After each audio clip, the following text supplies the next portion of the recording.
And welcome to this edition of Hidden History Stories from the Secret City. I'm Keith McDaniel with my co-host Ray Smith. Ray, good morning. Good morning, Keith.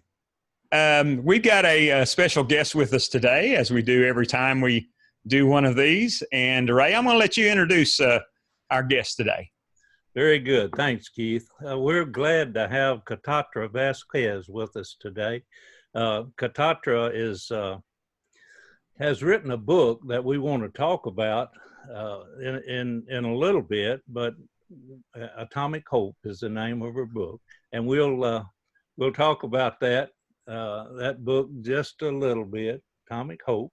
And first, I'll let Katatra introduce herself and tell us a little about where you grew up and how you come to be in Oak Ridge. Now, you don't have to make it a long story, but kind of set the stage for us, if you will.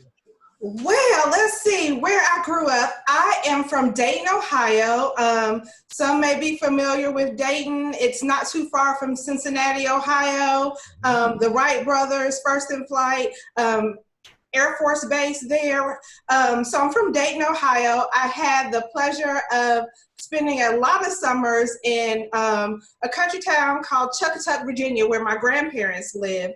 So I got to enjoy nature and the country living per se. And I came to Oak Ridge to work. Let's see, oh gosh, it seems so long ago. Tell me about it. I know it seems so long ago. I came to Oak Ridge to work as an environmental scientist. Lived in Knoxville, but recently relocated and moved to Oak Ridge about almost 2 years, maybe 2-3 years ago. So I'm a resident of Oak Ridge now. All right, yeah, time does fly. It's hard to realize that I've been in Oak Ridge 50 years, but wow. that happens. Time goes by for us. Yes, now, it does. Yeah, since you've been in Oak Ridge, you've had a lot to do with work in the work that you do. You've had a lot to do with preserving our history. Some of us work in various ways to do that. Keith made some of the best documentary films that we have about our history, and of course, I worked at Y12. But in your work, you've had an official position requiring you to, or allowing you to help to look at all of the work that's being done here. So you've seen a broad spectrum of what we've done in the way of historic preservation. Tell us just a little bit about that, so how you've become involved in historic preservation. Well, how I came involved in historic preservation, I am what you call a public servant. Yes, I work for the U.S. Department of Energy, but I have the fantastic and awesome pleasure to be the NEPA compliance officer, which is the National Environmental Policy Act. For those who don't know about NEPA, welcome to government land and acronym soup. However, within that, there is the NHPA, another acronym, the National Historic Preservation Act, in which the federal government has the responsibility to take into account its effects on preservation and historic compliance. So I am the Historic Preservation Cultural Resources Officer for the U.S. Department of Energy. That's a part of my job. Yes, and it's lots of fun. So I get to be on the front line, as you say, for NHPA compliance and what we do to preserve and protect the historic resources that we have on the 34,000 acre, approximately 34,000 acre Oak Ridge Reservation. Absolutely, and that is a very important responsibility that you've been fulfilling for a number of years now. And as you've done that, you've also branched out into the community and become involved with Oak Ridge Heritage Preservation Association and with other activities that are engaged in historic preservation. Through that avenue, I know that you began to learn more and more about this history, but specifically about the history of the African Americans in this area. And tell us a little about how that evolved for you, and then we'll get to talking about the book, okay? Okay, sure. So going back, I cannot say that my role did not necessarily help in my interest in not just African American history, but the overall Oak Ridge history. It is unique and fascinating. And I think whether or not I am my role as the Historic Preservation Cultural Resource Coordinator, I know, because I absolutely love history, I know that I would have sought out and researching some of the untold or unlocking the mysteries of the secret city, the African American experience, and how people contributed to the foundation and even the history that's being made today here in Oak Ridge. So yes, being a part and moving to this city, of this great city of Oak Ridge, has allowed me, and to be a part of these fantastic organizations have allowed me to meet different people, meet you, Keith, meet you, Ray. I know. To hear about not just the mechanics of compliance, but the people story, because my job is compliance. It's not necessarily connecting to the people's stories. So, meeting you, Keith, Rose, the fantastic people in ORHPA, yes, that did lead to me wanting to know more about the people and how, and their contributions to the foundation of the city, even to today, and how they changed the world. So with that background, tell us how you came, maybe some 2 or at least 3 years ago, you began thinking about writing this book.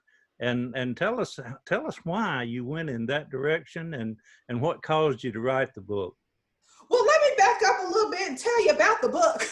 Okay, very good. I'll just give you a brief synopsis of what it is. Yes. Atomic Hope, Our Words in Our Spaces, Oak Ridge, Tennessee, is an, thank you, Ray. I think I got my copy too. Thank you, Ray, is an interactive cultural travel activity guide that highlights the contributions of some ordinary yet extraordinary, in my opinion, African Americans who helped change the world during the World War II Manhattan Project, top secret Manhattan Project. So that's what the book is about. I moved to Oak Ridge, like I said, about 2 or 3 years ago, and there are 2 quotes that you may or may not know. I'll start with turn your frustration into motivation. And the second one, I'm a mom of 2 children, and I've had to look at my fair share of animated movies, right? And so one of my favorite movies is Robots, starring the late Robin Williams. And one of the quotes in that movie was, see a need, feel a need. And I mentioned I moved to Oak Ridge. I was enthralled in the great, unique history here. And some people knit, some people play on their circuit and create t-shirts and so forth. I like to stay up at night and unlock the mysteries of hidden contributions of those people that may not be necessarily widely known and how they contributed to history. And so I saw the need that there was, that I could fulfill, that could inspire, connect, and engage people in our unique history, and also expose the contributions of these ordinary yet extraordinary African Americans who contributed to the World War II Manhattan Project. And of course, I like to talk a lot, so I'll go on just a little bit more, can I? Yeah, please. You're doing fine. Keep going. And to be quite honest, and I may be a little bit transparent here, I also was a little bit worried about how our current and future generation will interpret or see the narrative of African Americans and their contributions to the Manhattan Project. In saying that, understanding that during the time of the Jim Crow era, where African Americans were not treated fairly, I won't dismiss that fact at all. There are stories where African American women were kept in a pen a pen. That's what they called it. And we have stories of people who, despite their educational background, had to work in labor and service service roles, not removing that fact and saying that that narrative must be told, because it must be. Yes, that is a dark part of our history that must be told. However, in doing my research and looking at the oral histories and reading some of the stories of African Americans like Katie Strickland, R.L. Ayers, in the book, it's The Adventurer Takes the Ticket. That's who I call R.L. Ayers, who wanted to come to Oak Ridge, took the adventure to the unknown and changed her life. And she was one of the people who fought for the integration of Oak Ridge schools, which was one of the first in the South. How about that? So I saw that and I said, this story, yes, there's a dark side in this history that must be told. However, in it, it's a connective human experience of hope, pride, and achievement that must be told to current and future generations to say, yes, there's a dark side of this history. However, there is a part of this history that leans on the overall community connective experience, whether you're Black, white, or Latino, of hope to change the world for better. And I felt like, yes, the story, the narrative is different, but I felt like taking that approach that it must be told. Well, yeah, I applaud you for having that broad perspective. Unfortunately, that's not always the case. In the historians, when they look at an era, they often will pick out certain aspects of that era and will feature that, overlooking some of the other aspects of it. For example, the African-American experience in Oak Ridge, as you mentioned, there are those things that were commonplace back then. Doesn't seem so to us today. We can't hardly understand not allowing a family to be a family while they're here in Oak Ridge, but requiring them to leave their children, couldn't bring their children, requiring them to live in male hutments and in female hutments with a fence around. You just can't imagine that today. It happened. But also that part of the history that especially that has to do with that 1955 integration, first in the South, although it wasn't a public school per se, but again, that didn't come about without a significant amount of energy and efforts on the part of the African-American community.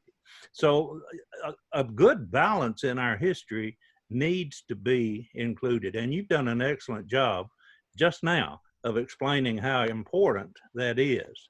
And I applaud you again for taking the initiative, the effort, and doing something. I mean, publishing the book. Now, let's talk just a little bit more about the book, because you allowed me to help in editing a little bit and reviewing what you were doing. And I was just enthralled with being able to do it. But I never really realized exactly how it was going to be laid out as a travel guide. Although, I mean, I was looking to help you with historical facts and that kind of stuff. And we talked about how to get it published. But it was a surprise when I saw it in print, a pleasant surprise. Yeah. But tell us a little about how the book is laid out and why you laid it out that way. So as I mentioned earlier, Ray, I have two fantastic children who, and a husband who I have the pleasure of dragging with me as we go on our summer vacations. I make it a point to visit a historical site. And when I was taking them with me, I saw a bit of reserve and disappointment in my children. And for two facts. One, I think I did a good job by just taking them to the site, but they didn't necessarily see themselves in the site or the history of the site we were going to. And then two, they weren't necessarily engaged in the story, in the history.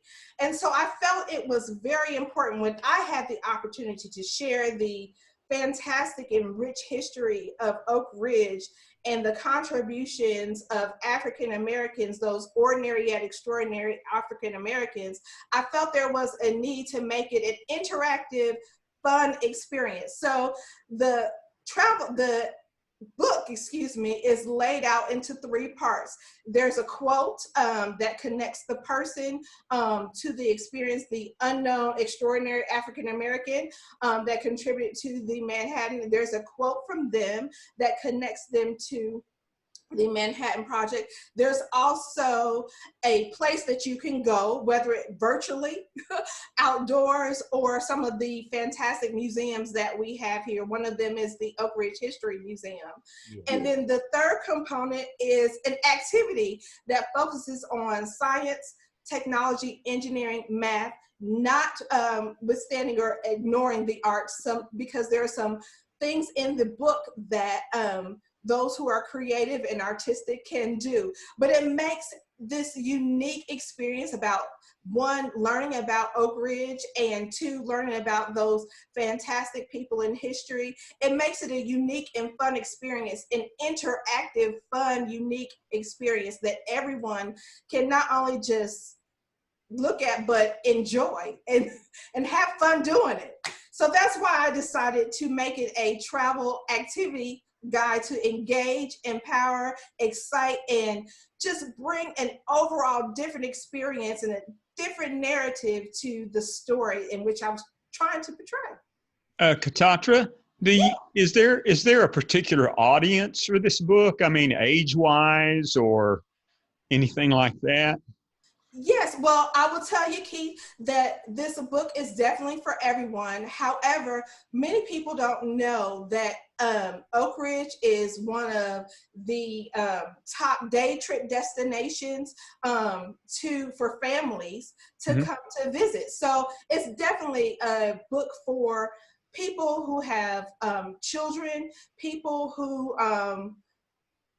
just want to come out and explore. However, it's for all ages, but it focuses, many people think, focuses on students who want to be engaged and understand about the history here. So it's definitely interactive. It's for everyone. However, I would say, in going to some of the schools and talking to some of the community groups that I've spoken to about the book since it was released in January, the book definitely engages students who are, I want to say, from 4th grade all the way up to high school about the Manhattan Project. The book does not include some of those words that may be controversial about the project, and that's intentional, in order to display and understand what this was about. So it leaves it up to parents or educators, if they want to at another time, to have that deeper conversation about the World War II and the Manhattan Project and what it did. Well, while you indicate that the book is for everyone, and I agree that all ages can learn from the approach that you presented, I really do think that those students from 4th grade up through high school and even into college age really do engage with the kind of activities that you're leading them through in the book. Keith, I'll tell one story on myself to illustrate that. I speak around the country and I do presentations about Oak Ridge history frequently. I enjoy doing that, obviously. And I had the opportunity to do it over at Farragut at a 4th and 5th grade class. I went in, set up my presentation, showed them pictures of Ed Westcott's photographs of Oak Ridge, and told them some stories, included John Hendricks and you know, the standard stories I tell.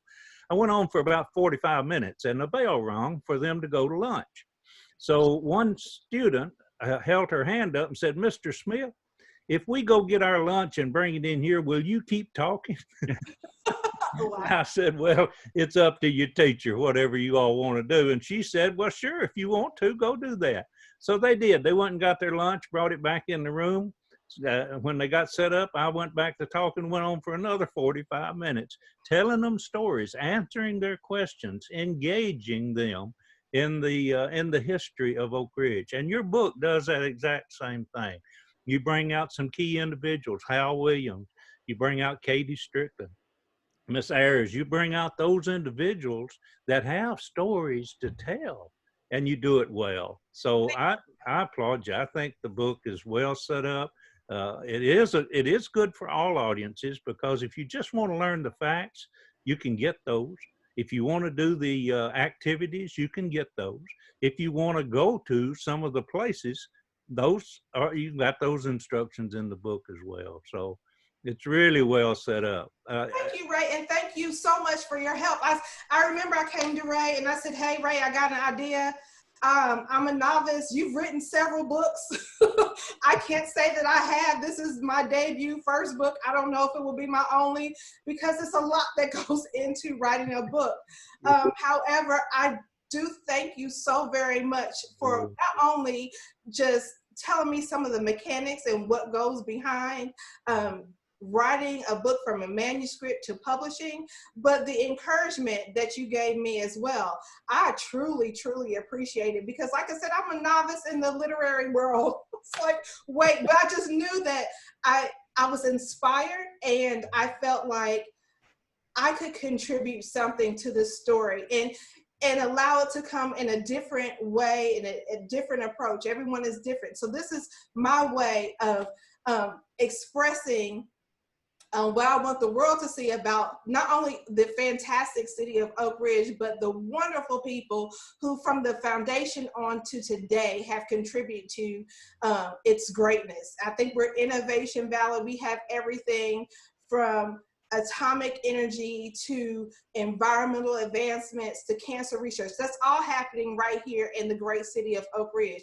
And so, like I said, thank you, Ray, I don't know if there'll be another book. I don't know, but I thank you for the encouragement, and just saying, Katatra, start somewhere, get it out. And I just appreciate that. Thank you. Katatra, let me ask you a question. How did you do your research? Was there any particular source that you found more valuable than something else? Well, so my research, I have had the pleasure of going to libraries, reading different books, not just about Oak Ridge and the Manhattan Project, but just the overall Manhattan Project World War II experiences. My grandfather fought in World War II, so I was connected that way. But I will say, one of the areas of research that I found to be much more beneficial is the oral histories, because it has the people. They're talking about their experiences. Some of them were still under the guise of, should I say that right now? Because it's such a top secret experience. But you could see the expression in their faces. You could feel how they were talking about their experiences during the time. So I applaud all those entities that came together, you being one of them, Keith, with the Oak Ridge, City of Oak Ridge Oral Histories. I have had the pleasure of looking at a lot of oral histories. My husband always says, Katatra, what are you doing? Be quiet, I'm listening to an oral history, and the questions and so forth from you, Keith, Rose, and Ray. So the oral histories, I would have to say, are definitely my favorite resource as far as researching and history about the history of Oak Ridge and the people that contributed. Very good. I remember you mentioned some people were hesitant to talk about what they did. I have a quick story about that. When I first started my first documentary on Oak Ridge back, gosh, it's been, I don't know, almost 20 years ago now. One of the very first people that I interviewed was Colleen Black. And Colleen, she was a great storyteller. She told great stories about Oak Ridge. And when I asked her, I said, Colleen, so she worked at K25 when she was a teenager. Her whole family was here. I said, Colleen, what did you do? And she paused for a minute and said, well, it's been 50 years. I guess I can tell you. And she told me what she did. And she was a pipe leak tester. I mean, she wasn't a scientist. She tested leaks in the pipes that they were putting in K25. So So it is true, and in the number of oral histories that I've conducted, which I've conducted with both of you, is there's so many great stories that come out that people, one, they like to just talk about their experience, and two, because they talk about their experience, it benefits the rest of us, the Oral History Project, the Center for Oak Ridge Oral History Project. Your book is really a great result of that project and what it's meant to the city and what it's going to mean to the city for years and generations to come. Yes, I agree with oral history being one of the keys to capturing our history, and I need to put a plug in here. We have, I don't know, Keith, you've done hundreds of oral histories, and they're online. You can reach them through Coroh, Coroh. If you just put that into the web browser, Google it, it'll take you right to the library's page. Mm-hmm. And a new initiative that has started here in Oak Ridge since the opening of the K-25 History Center, which it's not open at right this moment, but as you know, the governor has indicated that museums can reopen, and we'll be doing that in the near future. So I think the American Museum of Science and Energy should be opening up the first to middle part of June. So we should see that in a couple of weeks. And when it opens, the K-25 History Center will be open as well. One aspect of the K-25 History Center is an oral history booth. You can go in there and actually record an oral history. Now, I'm hoping that that's going to be as successful as we hope it can be, because the capturing of oral histories, even if you just get a short one. Now, when Keith does the interview, he can draw, and others who know how to do this, can draw out additional information. And that's good and important. But just if a person will just sit down and just talk to a camera and say, here's what I did, and here's what it meant to me, then you've got something very valuable just in that little capture. So we've, as I say, the hundreds that we have on file are valuable resources. Future generations are going to see those and are going to learn from them. I'm hoping that as we make this evolution into a more technology-based capturing of oral histories, that we'll be able to do it in a way that will continue to capture effectively the kind of expression that you talked about, the kind of insight into a person's experience that a video, even this Zoom technology that we're using now, because we can't as conveniently gather during this COVID crisis. Using technology is very important to do it and do it well. Just one more comment about the COVID virus. You talked about Oak Ridge and the history that's being made here. Right now, today, the Oak Ridge National Laboratory, using its supercomputer, is in the forefront of helping to do the research required to come up with an effective vaccine for this virus. So Oak Ridge is right in the heart of this crisis, just like it has been in all of the nation's major issues, and some not so major over the years. Nuclear medicine, as you mentioned, nuclear energy, nuclear weapons, and Oak Ridge is such a valuable part of our nation and the world, has a tremendous history. People like you capturing it in unique ways help to carry that history on. Now, I would encourage you to consider a sequel. You ought to write another book, okay? Let me, Katatra, where's the book available? How can people get the book? Yes, so currently the book is available on Amazon. I find that is the most expedient way to get the book to people. You can get it via ebook, Kindle ebook, or whatever media you're using, device you're using, or you can definitely get it via hard copy, and it comes to you, especially like in a day or two, especially those Amazon Prime members. So definitely you can go there on Amazon and just type in Atomic Hope, our words and our spaces, Oak Ridge, Tennessee, or just Atomic Hope, and it'll come up. You can also visit my website, atomichope.com, which tells more about some of the activities that you can do through the book. It tells a little bit more about the book and what has the author and some of the events that are coming up and so forth. And they'll tell you also how and where to buy it.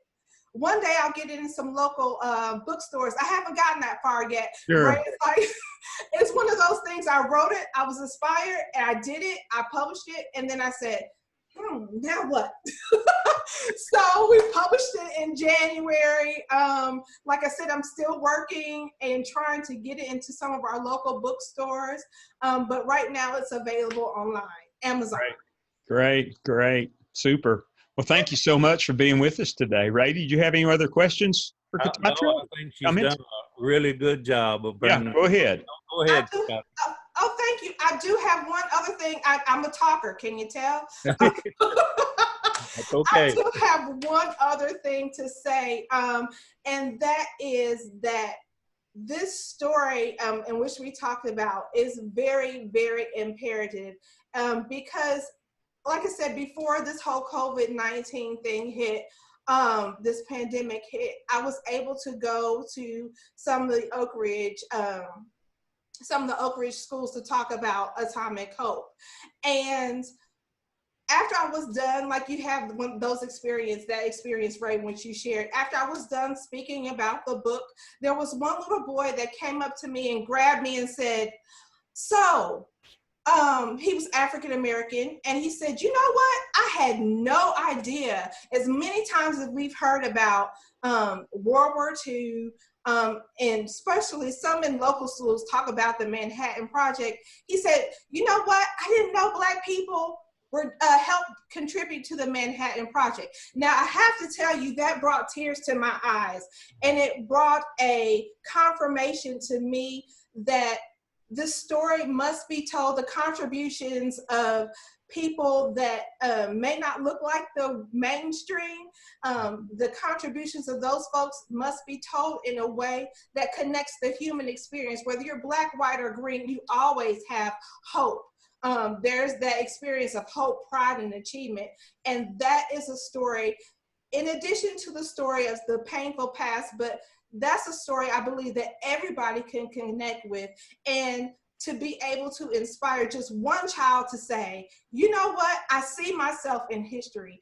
Yeah. That's why it may be a sequel coming, right? Right. There you go.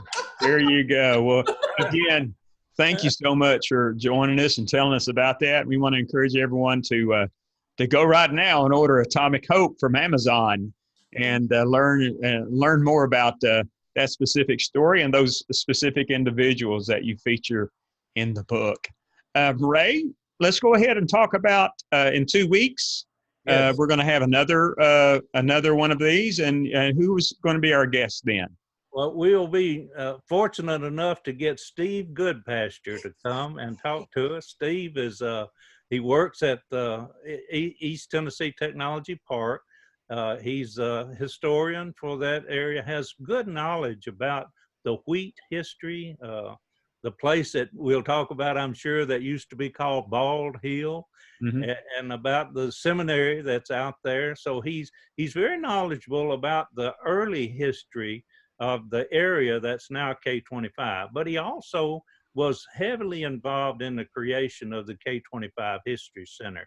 So in 2 weeks, we should be able to be talking about something that's either open or going to be open real soon, and encouraging people to come to the museums in Oak Ridge, and also to talk about some of the prehistory of prior to the Manhattan Project here in that part that's now known as wheat. So yes. Steve Goodpasture will be with us next time. All right, that sounds great. And Katatra, Ray, thank you both for being here this morning, and I look forward to reading your book.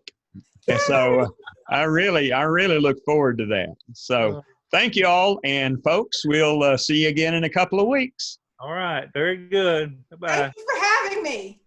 Bet.